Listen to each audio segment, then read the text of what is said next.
But we'll begin the show today from Nollywood as we take you behind the director's camera to catch Bimbo Akintola, Bimbo Manuel, Segun Arinze and others on the set of Oprah Williams' movie Ivie.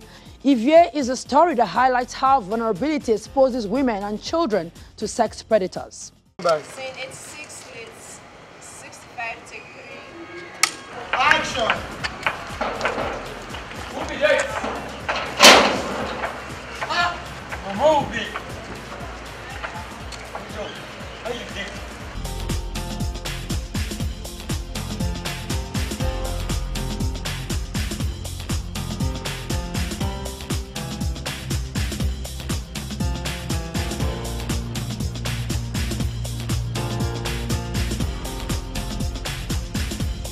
Well, basically, the title of this film is called Ivie, Ivie the movie. It's very important that we tell the story at this point in time. It happened to have coincided with some of what happened recently, the girl thing, the rape thing, the Christian thing, and all that. But this is a story that we've done about 4 years ago, and like a happy coincidence. And this story needs to be told now because this is what has been happening. And most of the time, as parents, we feel that people who left our children to take care of good people, but at the end we find that there's some people who are supposed to be people well trusted, people who take advantage of our children. So basically, that's about what the story is all about. Parents who didn't take the responsibility of being a father who leaves the family and goes abroad in search of greener pastures, but it turned out to they didn't go down well, and they couldn't come back to the family, and the family was left at the mercy of the world. And at the end of the day, it wasn't a good. It was a rough journey. Scene 14, slate 63, take 2. Close the door. Oh my God. In 3, 2, 1, and... Speak out, please. Are you ready? Yes. Yes, ma'am. All right, roll it. Rolling. Action!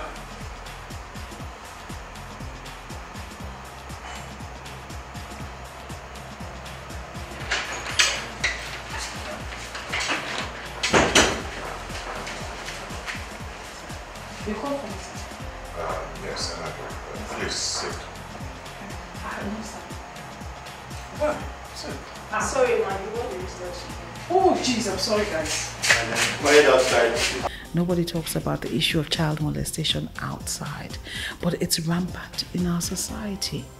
Pedophiles live in this country. I worked with Mirabel Center, and at the time I was working with Mirabel Center, it got to a point that I had to run away because I was getting depressed. I was depressed. The youngest child that we had that had been sexually abused was 3 months, a baby. 3 months. And you know, when we come out and talk about things like this, people will be like, oh, and before you know it, everybody has turned to something else because nobody wants to talk about bad things.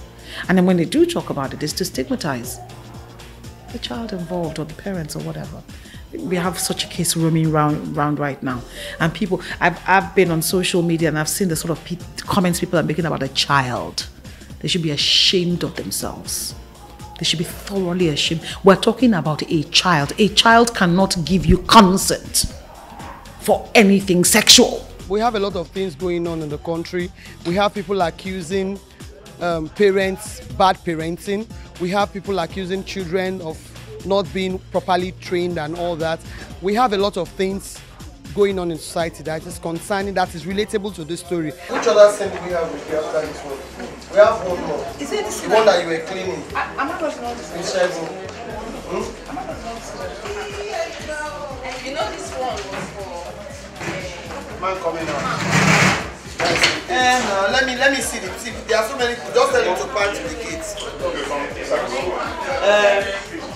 Their play area is just these kids. Some people will say, oh, you know, women are being objectified based on the way they're dressed nowadays.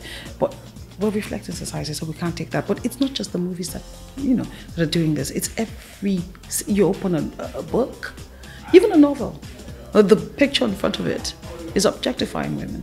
You watch a video, a musical video, and the girl is there in basically nothing, and the man is saying, why your waist, why your waist, I mean, so it's everywhere. But I think the only way we can sort of regulate this in our homes is by making sure dialogue. And then you're watching what your children are watching. So you can say to them, the pitch of your lines needs to bring it down a little bit. What's my purse? Let's go. What's my purse? Don't stress too much. You're stressing. You're putting too much on. Can I have a purse though? Sorry. Can I have a purse? Opa Williams is a very thorough person.